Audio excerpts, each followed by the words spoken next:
Hello ladies and gents, and welcome back to here, the garage at Lockdown Lumber, where today we are working on this planter here. Because first off, what we need to do is just give it a quick sanding, make it nice and smooth, and then we'll start by applying the finish.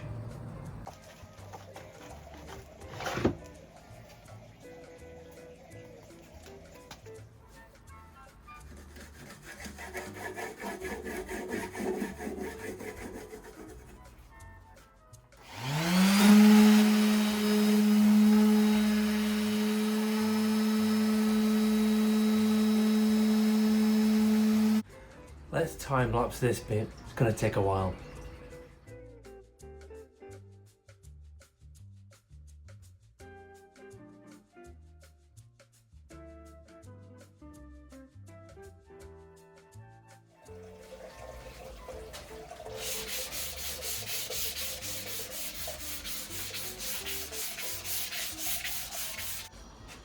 Right, so what we've done now is we've sanded it all down, all nice and neat. Well, it's going in the garden, so it doesn't need to be perfect.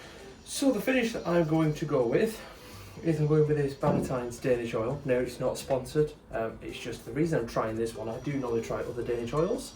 The reason I'm trying this one is because it's also used for exterior use as well as interior use. My full intentions of this planter is to make sure that every year I bring it back inside, I re-sand it, I refinish it, and then we go around again. So I want to see how it stands up over the next 12 months.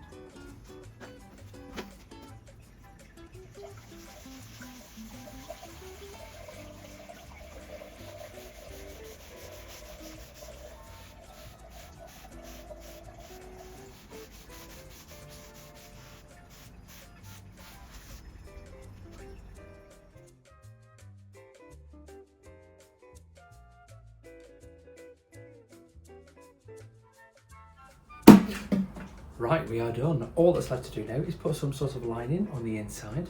I probably will do another coat at some point on the outside to make sure that it is properly done. But thank you very much for joining. Make sure you are subscribed, like, comment, all the good stuff. Ding on the bell so you don't miss when we post again. But thank you very much for watching. Here it is, the planter. The next thing you will see, hopefully, is it, probably fully planted in the back garden. Thank you very much.